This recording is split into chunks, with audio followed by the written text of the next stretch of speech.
I'm back, y'all. I'm back. Not so intense. Gianna, I did leave my email for you. I commented to you and I also left it within a video for you, but I haven't received any emails from you or anything, so I don't know what's what with that. It is summer now, and you know what that means, don't you? It is time for grits shenanigans. It is time, darling, for grits shenanigans, which means girls raised in the South shenanigans. So during the summertime, I enjoy the fact that I have an opportunity to just embrace other parts of my cultural identity as a woman who I've lived and raised in the South my entire life. Well, I haven't lived in the South my entire life. That's not true. But I'm Southern no matter where I go. Anyway, so this is my fishing time. I've been busy with fishing. I can tell you that now. I've been fishing every day because this is crappie season. So crappie, catfish, brim, I'm here for it. I just love fishing. And the thing is, most people don't know this. Southern people, we will fish for 3 months straight, hard. It's really intense, and we don't let up off of it. And then what we're doing, we don't cook the fish every time. What we're doing, we're stockpiling our deep freezer for the winter time. Most people don't know that a lot of Southerners, we eat more fish and seafood more than anything else. I know in my household, we didn't eat pork. I don't even cook pork now. But we eat a lot of fish. We bake it, fry it, broil it, grill it. We love fish, and that's just part of our culture as Southerners. So I've been busy fishing. I did take one of my guy friends with me, and I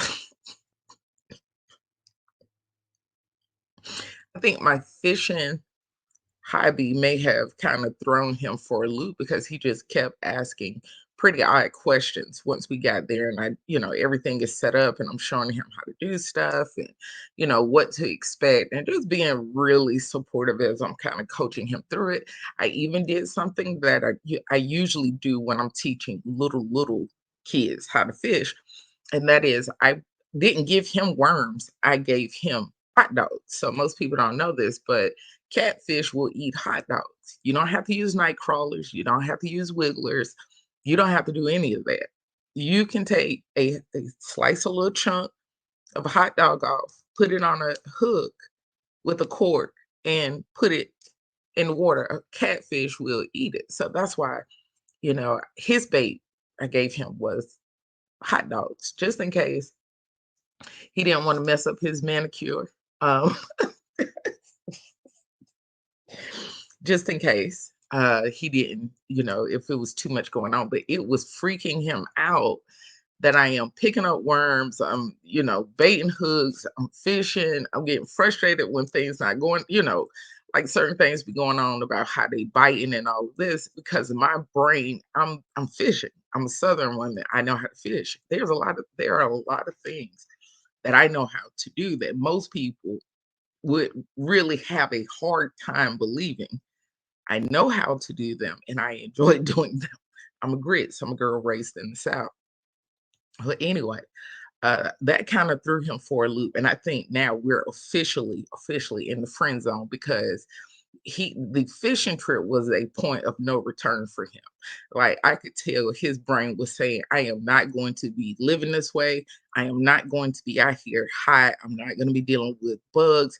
I'm not going to be doing with this. What happened to our museum dates?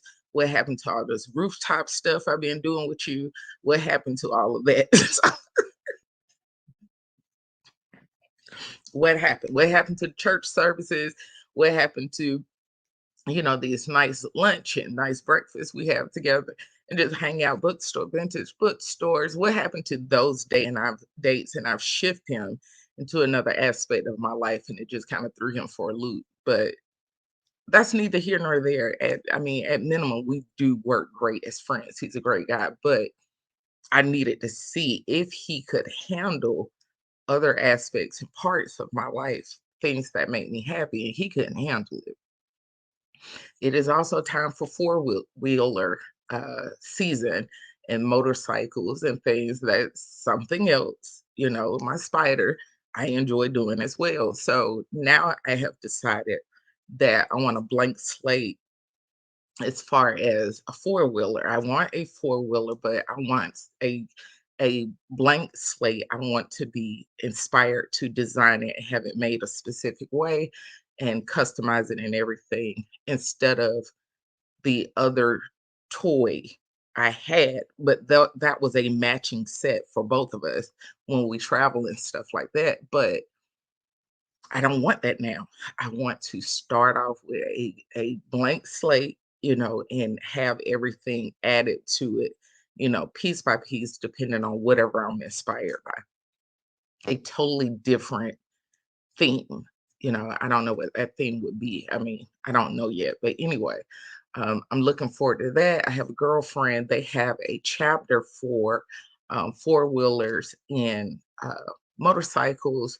And we're all pretty much in the same kind of social circles. We move in the same patterns and we're all grits. We get it. We get it.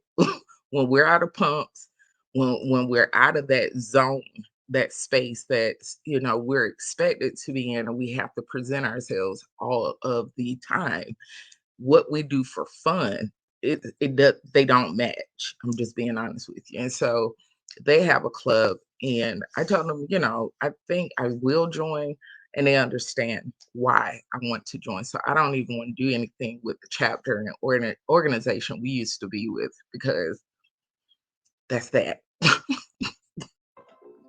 That's that. I just want to have a clean slate, and people have to be able to, if they're around me, they have to be able to accept that I enjoy what I enjoy. I enjoy fishing. I enjoy four-wheelers. I enjoy motorcycles. And, I'm a creative person. So I love to express myself, different parts of myself. Um, and a person, they have to be able to accept that. Yes, I love hosting. Yes, I love all of these beautiful events I put together. Yes, I love refinement. I love etiquette, manners, all of that. But I'm a grits. I'm a girl raised in the South. So some parts of me, that's just part of my roots, my upbringing. And not all men can handle that. It confuses them because they have been taught, well, not just men. Thank you for reminding me.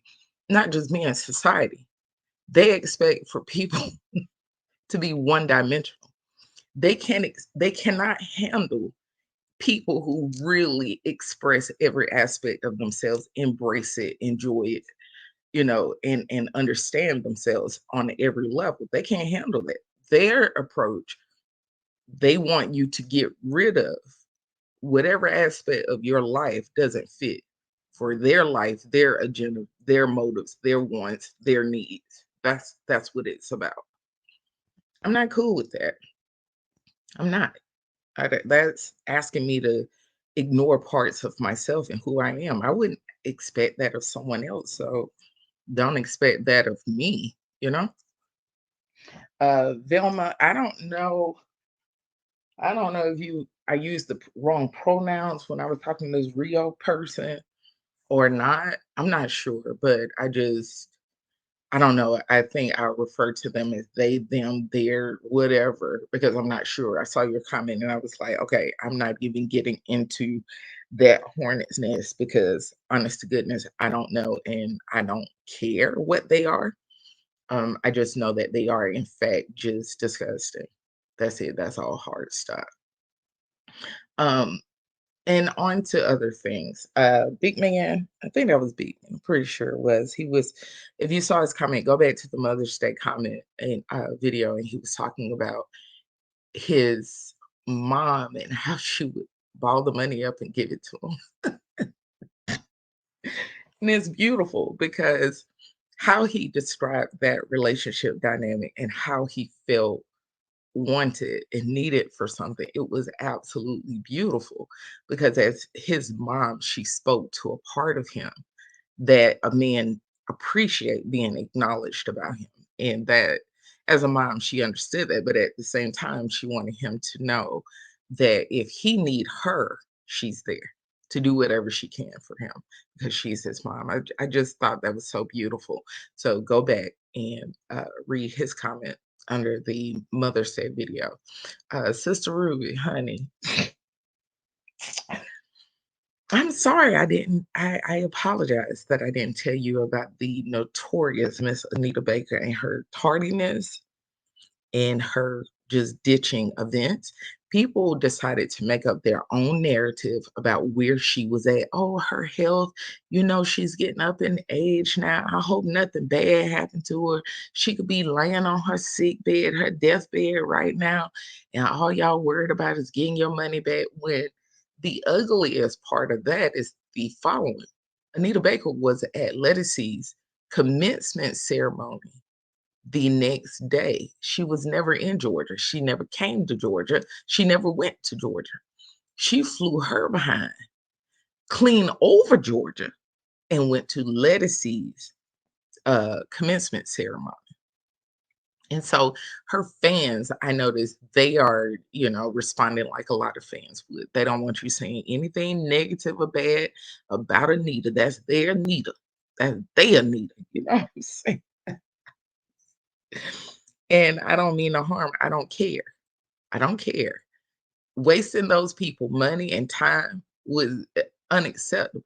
They had more than enough time, staff, personnel, to let those fans and customers know that she wasn't coming, that the concert was canceled. I just feel like the way she went about it isn't any different from how she goes about everything. Everything. Yeah. She's nasty. She's a bit of a diva. But I'm telling you, no, Janet Jackson will not stand you guys up. Honey, please take pictures and enjoy yourself. I know, honey, I know at Anita Baker, you came up with the pressure. I know you was out there looking fabulous, smelling fabulous, and I know your date was absolutely enamored with you. Okay. I'm sure he did everything he could to make up for it. And I know he was disappointed as well because like you say, he spent the money on those tickets, and Anita tickets were not cheap. No, no, no, no, no. They were not cheap. And it's not cheap to get ready either. I don't think people realize that. How much it costs for a woman to get ready for an event like a concert. Like, that's not a just, let's get up, girl. Let's go downtown. Let's go have lunch. Let's go have brunch. You know what I'm saying? To just put something cute on. No, you getting ready, ready. You get what I'm saying? Honey. But I'm sorry that happened to you. Please enjoy Janet. I hope she performed my favorite song, my favorite Janet Jackson song. When I say the song, do not judge me. I don't want to hear your judgments, any of you. Okay?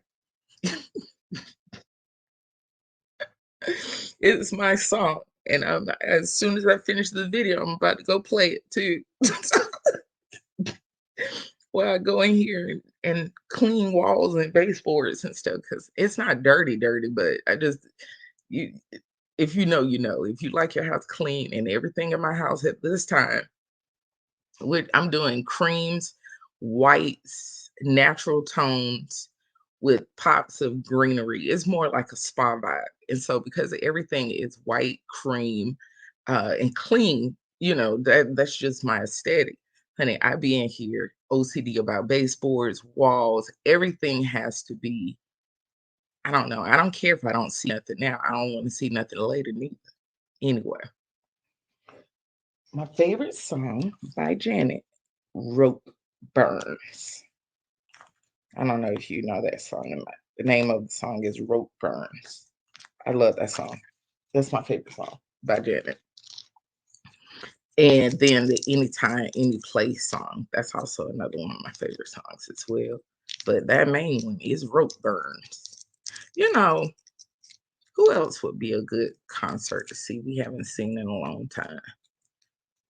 I can't think of it right now, but I'm sure you will have a good time because Janet, she is worth every single penny dime. I don't care how old Janet may be, she's a mom and all of that. Janet be out there performing, honey. She don't be playing. Janet don't care. She gonna sing, she gonna whoosh that hair, she gonna do it and she gonna do it big, right? What do you all think about this new Bad Boys film that's about to come out? Isn't that I don't know. I don't feel like saying Will Smith in anything, to be honest with you. I think it's sad how one of his best bodies of work it was overshadowed by what he did at the Oscars. Because he had another film released after then. I think it was something like Emancipated Freedom or something like that. No one heard anything about it, know anything about it because of what he did at the Oscars. Can you believe that? That's why you have to be careful, honey. Careful. You gotta read the room. You gotta know where you're at. But then again, what does he care? Now, before I forget, he and Jada they have a weird relationship. But when you get a chance, go on YouTube and look for only the lyrics to Jada Pinkett Smith's songs when she was part of she had her own band called Wicked. And rumor was, I'm doing air quotations, that she was actually in a serious committed relationship with one of the band members, a woman. And honey, if you read those lyrics from Jada's songs, she she's a witch. She's a witch and she gets into blood magic. That's no joke or exaggeration. And blood magic is some of the strongest magic rituals out there because of blood. Blood carries the life force. It does of all living creatures. So when people get to dealing with blood and stuff like that, yeah, yeah. So when you get a chance, don't listen to them. There's a reason I said read the lyrics. Do not listen to it. Read them, and then you'll see why. The reason why I'm telling you do not listen to it, I don't know why. Um, again, someone says something about when they're in my house, they just feel so relaxed and it makes you want to go to sleep, which is strange. People do two things at my house. They're going to go to sleep, or number two, for some reason, babies start walking in my house unprompted. They didn't walk before. All of a sudden, they get to my house. Now they're going to get up and walk. It's the strangest thing. And I don't know what I was doing, but I was at the front of the house, and it occurred to me that every sound that you produce in your house, you are in a way programming your house. If you listen to a lot of worship music, you listen to a lot of prayers, you're listening to a lot of sermons, you're programming your house. There's something you're bringing into that atmosphere, and that's what's going to be dominant. It was just the weirdest thing I thought about. And then another thought occurred to me. Is it possible that a lot of the relationship woes we have, it is because of what we have been programmed with as women, as men? If you listen to most love songs out nowadays, they're really not about love. They're about heartbreak, brokenness, abandonment, cheating, pain, um, disappointment, failure, relationship failure.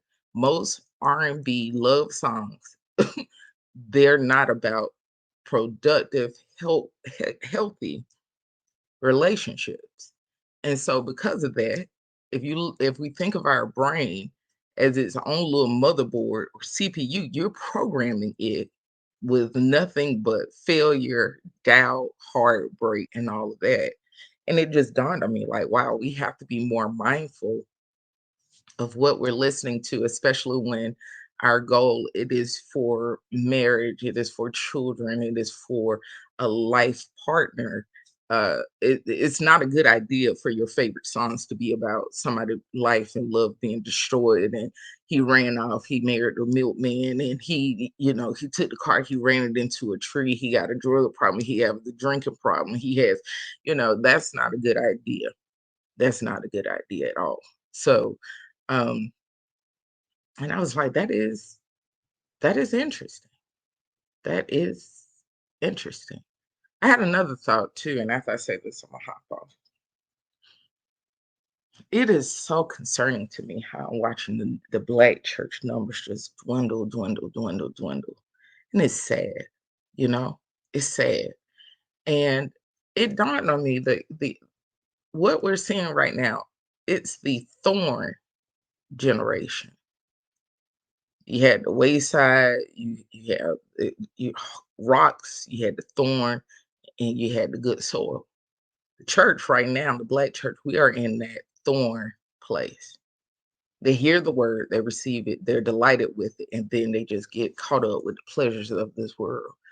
And so what we're seeing, it is the result of faith that was rested and always about money. People were tired of being poor. People were tired of suffering. People were tired of lack. And somehow over time, we thought money was the solution for everything. People really don't focus on divine blessings and traits and attributes. And so they just move further and further away from the faith. All they want some money. They don't go to church because they don't avoid church because the church asking for money. It's because that's all they came for in the first place. They're only going to be in there if they don't have any money. Yeah. If they couldn't depend on others, little side hustles and everything, they would be right in there wailing and gnashing of teeth, praying and all of that. But life happens sometimes where money isn't enough. I met this guy and he he was an executive for a bank. And there we are talking about the banana trees and all of this at one of his properties, the bananas and the plantains and we're just talking about the architecture and everything about his home and stuff. And we really, really didn't talk much about church at all, to be honest with you. But somehow it ended up coming up.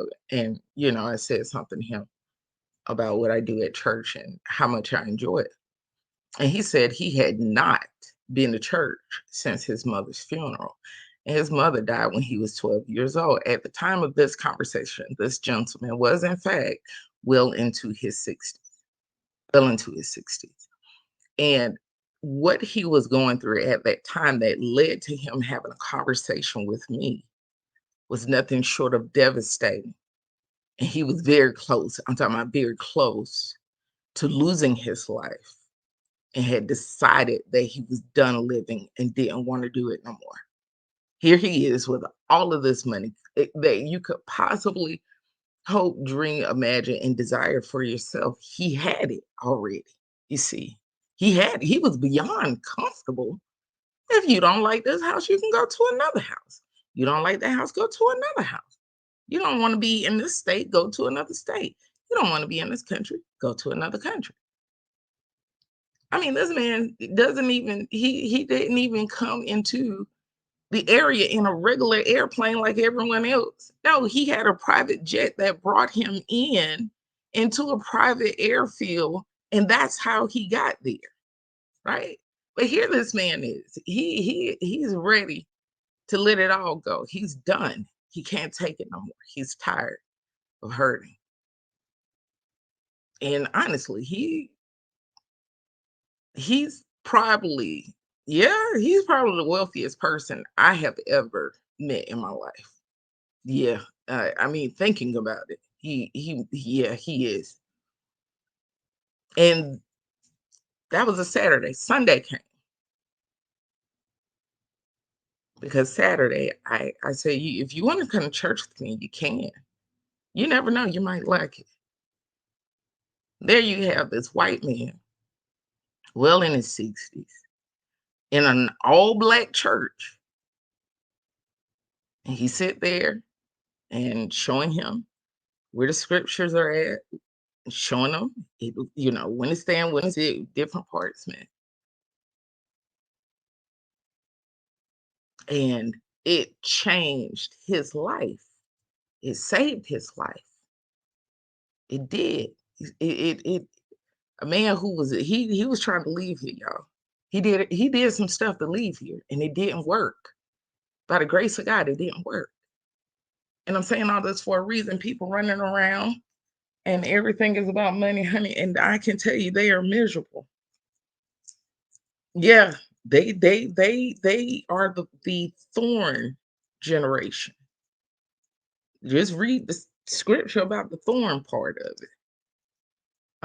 Not the wayside, not the rocks, not the good soil, the thorns. So thankful he had that experience.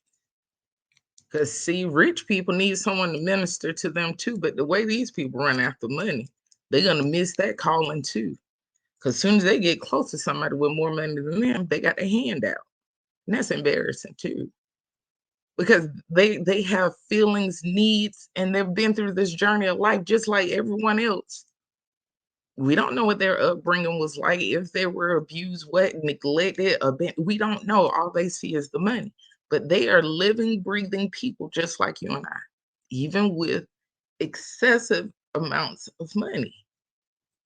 You're talking about a bank executive, you think he broke? You think he want for anything, need for anything? Really? Really?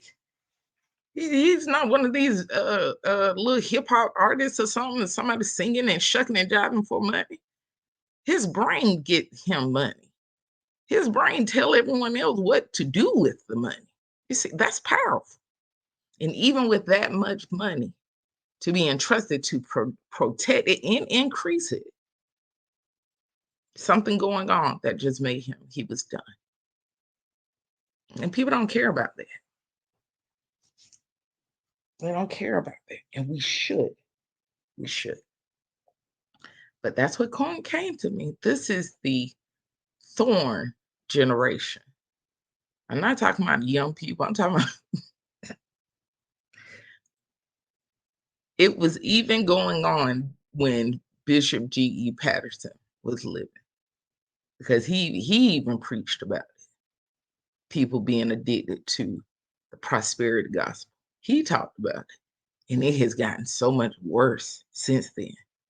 The vanity. I look back at some of his sermons, and I was looking all through the pew. Them people were not as vain and gaudy and ridiculous as they are now. I don't know what happened. You could look at them and they were just common, everyday people, normal people. And now church is a full-blown minstrel show or something. I don't know who ushered in this era of what we're seeing right now from that denomination.